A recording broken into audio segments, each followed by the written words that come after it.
Alors justement, alors que l'année vient juste de commencer, ça fait à peine 3-4 jours, on est le 4, on est le 4 janvier, si j'ai bien regardé mes dates ce matin, il est bon de se rappeler qu'il y a des situations dans nos vies et des réalités dans nos relations de toutes sortes. Il y a des choses qu'il nous faut accepter, puis qu'il nous faut, réaliser, accepter, même si c'est triste, même si c'est parfois difficile. Et un de ces énoncés-là qui illustre une de ces réalités-là, c'est celle que vous avez devant les yeux. Loin des yeux, loin du cœur. Vous dites, hey, ça commence belle l'année, ça, c'est déprimant, ça. Mais laissez-moi juste vous expliquer où est-ce que je vais aller avec ça. Il est vrai que cet énoncé-là peut nous paraître, on va l'avouer, là, un petit peu dur, un petit peu déprimant, même blessant. Et rassurez-vous, je n'ai aucune intention de blesser qui que ce soit, mais il n'en demeure pas moins. Il faut accepter cette réalité-là, qu'avec le temps, on peut devenir ce qu'on pourrait qualifier d'oubliable. Je ne sais pas si vous aimez cette idée-là de penser que vous êtes oubliable. Moi, ça ne me fait pas tellement plaisir d'entendre ça. Avec les jours, les mois qui passent, les années qui passent, nos relations se modifient, puis sans le vouloir, sans même nous en rendre compte, loin des yeux puis loin du cœur, là, ça se produit en nous. Ça devient une triste réalité. Et parfois, on ne sait même pas comment ça s'est développé, cette idée-là. On ne sait pas trop pourquoi ni comment, mais on a tous, je pense, déjà expérimenté cette triste déception.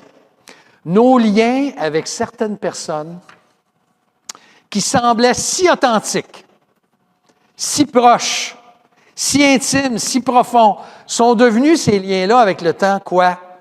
Distants. Un peu plus superficiels. Je dirais même méconnaissables.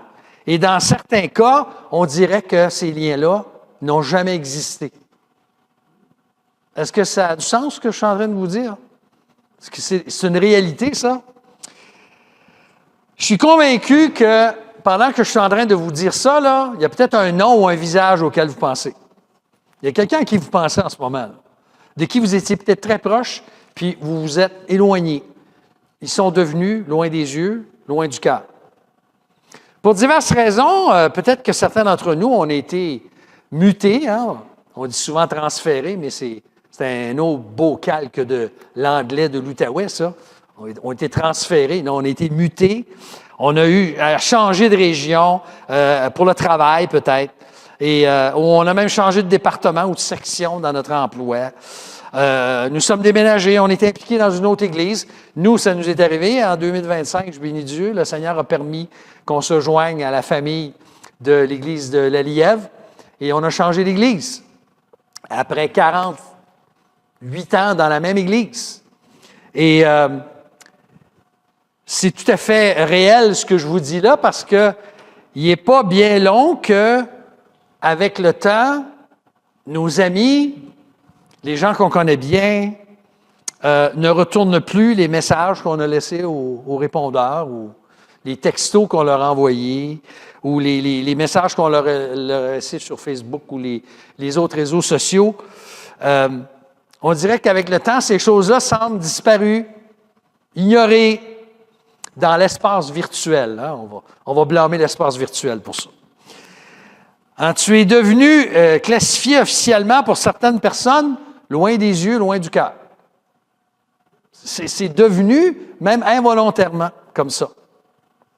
Et par expérience, comme pasteur dans la même église pendant quelques décennies, je ne compte plus le nombre de fois, j'ai arrêté de compter depuis longtemps, où cette dynamique est devenue réelle dans ma vie. J'ai investi pendant des décennies, des heures, littéralement des heures, même des fois des semaines, des mois, si j'additionne, à préparer, bien sûr, des prédications, enseigner la parole de Dieu.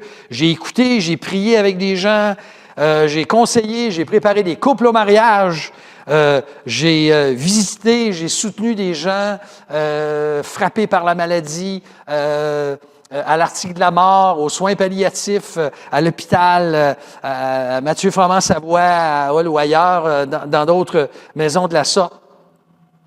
Et le temps passé, j'ai soutenu des gens on était très proches dans leurs épreuves, là. Mais les changements se sont produits, le temps passé. Je me demande parfois si ces gens n'ont pas tout oublié. Je vais être égoïste, si vous me permettez quelques secondes, là. Je me demande des fois si les gens n'ont pas tout oublié, l'investissement de mon temps, de mon énergie et des différentes ressources que Dieu a mises à ma disposition et que j'ai pu partager avec eux. Donc, sans aucun mérite, là, je ne dis pas ça ici pour me vanter de quoi que ce soit, comprenez-moi bien. J'ai dépensé beaucoup pour des personnes que Dieu a placées sur ma route. Et je l'ai fait avec joie, normalement. Je l'ai fait avec joie. Mais je dois accepter qu'avec le temps, je suis devenu une autre statistique qui confirme cette réalité que pour bien des gens, pour toutes sortes de raisons, je suis maintenant quoi? Loin de leurs yeux, loin de leur cœur. C'est la réalité. Mais attention, vous savez, le Seigneur Jésus nous a enseigné dans le Sermon sur la montagne que je dois regarder quoi? La poutre dans mon œil, le madrier, le 2x4, le bio, je dois le regarder avant de voir la paille ou le cure-dent ou le petit morceau de bois dans celui de mon prochain. Je ne suis pas une victime parce que je reconnais en toute humilité avoir fait la même chose envers les autres. Moi aussi, avec le temps, pour toutes sortes de raisons, je suis coupable. Je suis aussi coupable qu'ils peuvent l'être. Je désirais sincèrement rester en contact avec des gens, des amis, des frères et des sœurs dans la foi que j'aime, même les membres de la famille. Je planifiais leur écrire, j'avais même noté dans mon agenda, j'avais 2 pages par jour quand je travaillais à temps plein. 2 pages par jour, une pour les téléphones, les courriels, les choses à faire, puis on en reportait d'une semaine à l'autre et tout ça. J'en ai noté des choses dans mon agenda avec ce désir de le faire, mais qu'est-ce qui s'est passé? La vie et la routine ont pris le dessus. Je suis devenu occupé avec d'autres tâches quotidiennes, hebdomadaires, exécutées. J'ai été absorbé par les saisons changeantes de ma vie, par les gens que je rencontre maintenant régulièrement, par les priorités que j'ai aujourd'hui, par les besoins et les demandes qui me sont faites maintenant, et sans trop m'en rendre compte, même, je dirais involontairement, je me suis éloigné de ceux qui ont été des amis précieux, soit à cause du travail, des priorités, des multiples distractions, ou même, je dois dire parfois, à ma honte, par négligence. Loin des yeux, loin du cœur. Et ce même phénomène, vous remarquerez, ça se produit même dans nos familles. Ça, c'est là que ça fait plus mal. Parce que la petite fille ou le garçon que tu as élevé, là, ça, c'est une réalité, là. Un petit garçon précieux, la petite fille précieuse que tu as élevée, aimée, nourrie, dans lesquels tu as investi une grande partie de ta vie, beaucoup d'amour. Ils ont grandi. Et ils sont partis de la maison. Puis c'est ce qu'on voulait éventuellement. Hein? Quand ils partent, on est heureux et triste en même temps, mais on est content qu'ils fassent leur vie, qu'ils deviennent autonomes. Ils se sont peut-être mariés, ils ont fondé leur propre famille. Assez rapidement, les exigences de leur vie, de couple, de travail, de leurs enfants, ça a pris tout leur temps. Tu sais qu'ils t'aiment encore, mais tu n'entends pas beaucoup parler d'eux autant souvent que tu souhaiterais. Les appels ou les retours d'appels se font plus rares. Loin des yeux, loin du cœur. Bon, maintenant que j'ai fini de vous déprimer, là. C'est vraiment déprimant pour commencer l'année, hein?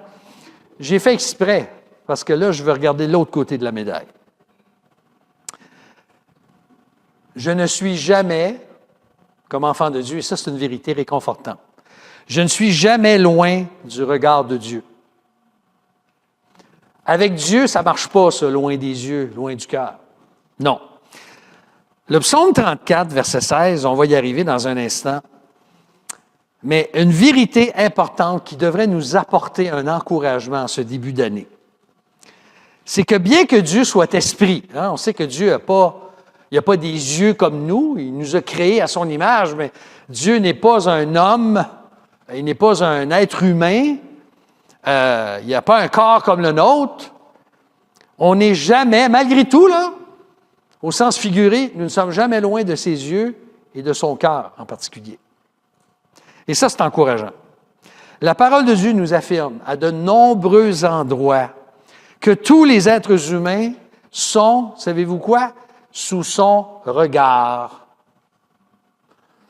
Vous savez, quand je vais chez l'optométriste, moi, j'aime toujours lui rappeler que c'est une docteure, ici d'ailleurs, pas très loin. J'aime ça lui dire en blague, vous pouvez me dire, les yeux, ça me regarde. Ça me regarde vraiment les yeux. Hein, c'est ma spécialité. On n'est jamais loin des yeux du Seigneur. Jamais loin de son regard.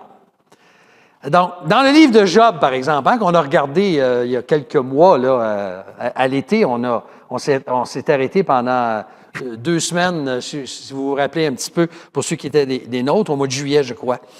On avait vu que Job avait eu 3 amis qui étaient des consolateurs pénibles. Et puis, après que ses amis lui aient longuement parlé à la suite de ces terribles épreuves, il y a un jeune homme qui est apparu après, qui s'appelait Élihu ou Élihu. Et puis il a dit ceci dans Job 34, verset 21. Et il avait raison, car Dieu porte les yeux sur les voies de l'homme et il regarde tous ses pas. Encore un exemple que même si Dieu n'a pas de yeux comme nous, Dieu veille sur nous. Dieu voit nos voies, justement. Il regarde nos pas. Le Proverbe 15 nous le dit dans d'autres termes. Les yeux de l'Éternel sont en tout lieu, observant les méchants et les bons. Dieu voit tout. D'après le psaume 66, verset 7, et ça c'est rassurant ce matin, avec tout ce qui se passe, vous avez peut-être entendu la nouvelle hier au sujet du Venezuela, puis tout ce qui se passe en Ukraine, puis partout dans le monde. Le psaume 66 nous dit que ses yeux, les yeux de Dieu, surveillent les nations. Dieu voit ce qui se passe. Dans la lettre aux Hébreux, nous en avons la confirmation. Il n'a pas de création ou de créature qui échappe à son regard. Tout est mis à nu et offert aux yeux de celui à qui nous devrons rendre compte. Hébreux 4, 13.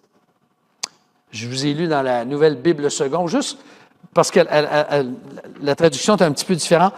Il n'y a pas de création qui échappe à son regard. Il n'y a rien que Dieu ne voit pas. C'est ce que ça signifie. Alors, pour celui qui connaît le Seigneur, pour celui qui a expérimenté la foi en Jésus-Christ, la nouvelle naissance, être réconcilié avec Dieu, qui est un enfant de Dieu, quel réconfort de savoir que le psaume 34, justement, nous dit quoi? Les yeux de l'Éternel sont sur les justes et ses oreilles sont attentives à leurs cris. Et moi, ça me fait du bien, ça, de savoir, de me rappeler cette vérité-là, en ce début d'année-là, que Dieu est tout à fait au courant de tout ce qui s'en vient. As-tu déjà pensé qu'il n'y a rien qui va t'arriver pendant l'année qui vient, là, dont Dieu n'est pas déjà au courant? Moi, ça me rassure, parce que moi, j'apprends des choses, je fais face à des situations, je n'étais pas au courant, ça m'arrive, puis moi, je suis pris par surprise. Mais Dieu, ça n'y arrive jamais, lui. Dans ma vie, quand je vis une épreuve, je ne peux pas arriver à Dieu et dire « Hey, Seigneur, t'étais-tu au courant que, tu sais, là, que j'ai perdu mon emploi ou mon enfant, c'est difficile, puis j'ai de la misère avec mon mari, puis etc. Es-tu au courant de ça? » Le Seigneur est déjà au courant. Il n'y a rien, non, il n'est pas déjà au courant. Et même, je dirais que comme enfants de Dieu, nous avons cette assurance que Dieu ne nous perd jamais de vue. Dieu ne nous perd jamais de vue. Il a ses yeux d'une façon plus significative encore sur nous. Même si Dieu prend soin de toutes les créations, puis il fait pleuvoir sur les bons et les méchants, la parole de Dieu nous dit, mais il ne faut jamais oublier que Dieu a une attention particulière envers son peuple, ses brebis, ses élus, ses enfants, son Église.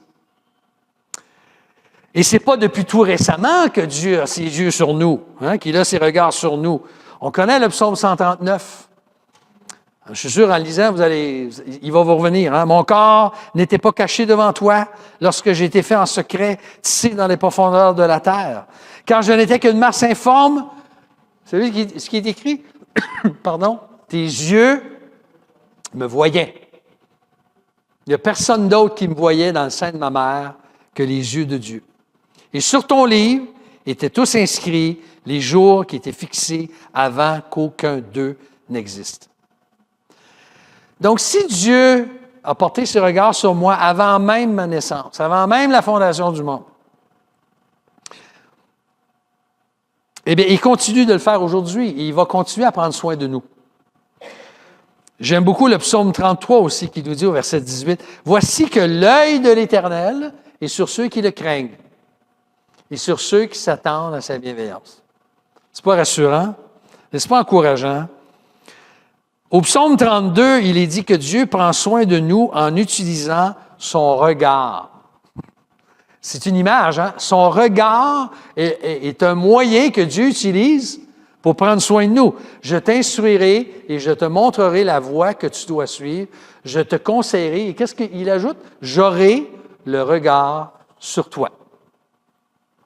Ainsi, ce que ça nous dit, tous ces versets-là, puis il y en aurait bien d'autres que j'aurais pu vous partager, mais le temps me manque de le faire, c'est que je ne suis jamais loin du regard de Dieu. Si des gens de qui je suis devenu ou pour qui je suis devenu loin des yeux, loin du cœur, avec Dieu, ça n'arrive jamais, ça. Je ne suis jamais loin du regard de Dieu parce que ses yeux sont sur nous et il prend soin de nous. Et une troisième vérité à laquelle je vais attirer votre attention, c'est que non simplement Dieu a ses yeux sur nous, mais nous sommes toujours près du cœur de Dieu. Et ça, c'est un pas un peu plus loin. Tu vois, s'il est rassurant de savoir que je ne suis jamais loin du regard de mon Dieu, je suis toujours aussi près de son cœur. Ça veut dire qu'il a une affection particulière pour moi et pour toi. Loin des yeux puis loin du cœur, ce n'est jamais la réalité de ce que je suis pour le Seigneur. Si j'appartiens au Seigneur Jésus-Christ, même si j'ai fait des gaffes, même si j'ai péché de façon très sérieuse avec de lourdes conséquences, grâce au pardon que le Seigneur Jésus m'offre et les nouveaux départs qu'il m'offre, et quand il me relève, si je lui appartiens, si je suis réconcilié avec lui, j'ai une place précieuse dans son cœur. Et ça fait du bien de se le rappeler, n'est-ce pas? Moi, ça me fait du bien. J'ai besoin de me rappeler ça. De la même manière que pour son regard, l'Écriture nous le déclare et nous rappelle que pour la place que nous avons dans son cœur, je vous ai cité 2 versets tantôt dans le psaume 139, mais tout le psaume, en fait, 139, déclare que notre Créateur est avec nous partout et qu'il n'y a absolument rien qui ne lui échappe dans notre vie, dans nos vies. Il affirme dans ce psaume qu'il nous connaît totalement et parfaitement. Éternel, tu me sondes et tu me connais. Tu sais quand je m'assieds, quand je me lève. Nous, on ne sait pas toujours à quelle heure nos grands-enfants se sont couchés, à quelle heure ils se sont levés, mais Dieu, il sait, lui. Dieu pourrait me dire, tu t'es levé à 8h30 ce matin, tu as traîné un peu, là, selon ce texte-là. Mais, évidemment, je fais une application un peu ridicule, mais Dieu connaît toutes choses. Il sait quand je suis debout, il sait quand je suis couché, il connaît toutes mes pensées. Tu comprends de loin ma pensée. Tu sais quand je marche, quand je me couche, tu connais toutes mes voies, car la parole n'est pas déjà sur ma langue que déjà éternelle, tu la connais entièrement. Tu m'entoures, hein? Dieu prend soin de nous totalement. Il m'entoure par derrière et par devant, tu mets ta main sur moi. Une telle science est trop merveilleuse pour moi, trop élevée pour que je puisse la saisir. Ce sont les 6 premiers versets du psaume 139. Dans le livre d'Ésaïe, Dieu s'adresse au peuple d'Israël. Et alors que le peuple se croit abandonné par son Créateur, Dieu le réconforte en disant ceci. Ésaïe 49, 14 à 16. Sion disait, Sion c'est-à-dire Jérusalem, peuple d'Israël, « L'Éternel m'a abandonné, le Seigneur m'a oublié. » Et là, Dieu répond, une femme oublie-t-elle son nourrisson? N'a-t-elle pas compassion du fils de ses entrailles? Quand même, elle oublierait, hein? Moi, je ne t'oublierai pas. Alors, si vous avez vécu des traumatismes dans votre vie parce que votre père était absent, puis votre mère vous a abandonné, ou peu importe ce que vous avez vécu, de se rappeler que Dieu, lui, ne nous oubliera jamais. Ça rassure. Voici, je t'ai gravé sur mes mains, tes murs sont toujours devant, quoi? Mes yeux encore, les yeux qui reviennent. Alors, dans toutes les Écritures, nous retrouvons un Dieu dont le cœur est tourné vers nous. Et c'est encourageant.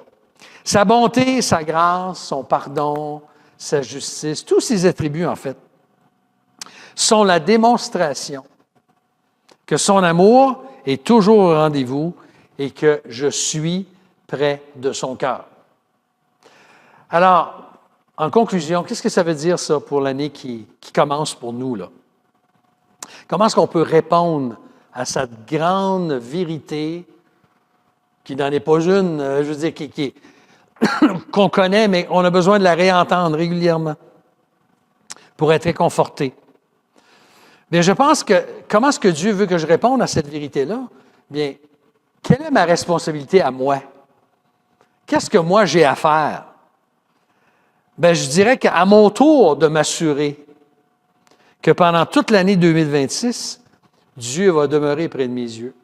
C'est-à-dire que moi, je vais faire en sorte que je vais chercher sa face, comme on l'a chanté. Que je vais être près de ses yeux, près de son cœur. Que Dieu va être précieux pour moi. Puisqu'il promet pour nos besoins de ne jamais nous abandonner, hein? Je ne te délaisserai point, je ne t'abandonnerai point, Hébreux 13, et c'est particulièrement dans ce contexte-là, question de, comme on dit, de basse question de gros sous. Dieu prend soin de nos besoins physiques. Dieu voudrait me voir de la même façon, le chérir cette année. Chercher sa présence, partager sa présence avec il veut partager sa présence avec moi, dans la prière, dans la méditation de sa parole.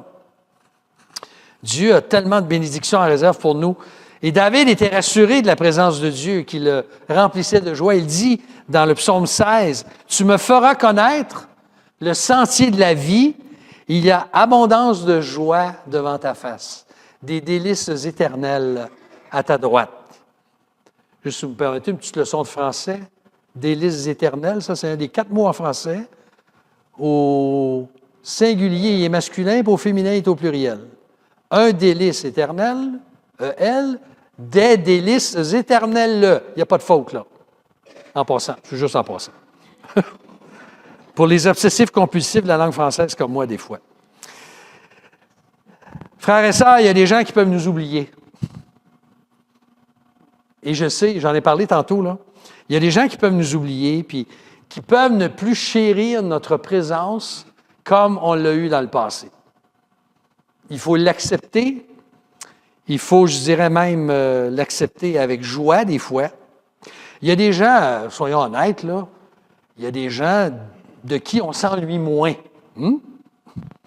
Des gens avec qui on a eu peut-être des difficultés, on n'avait pas des atomes crochus dans notre vie, puis on les voit moins, puis ça ne nous dérange pas trop de les voir moins, ces gens-là.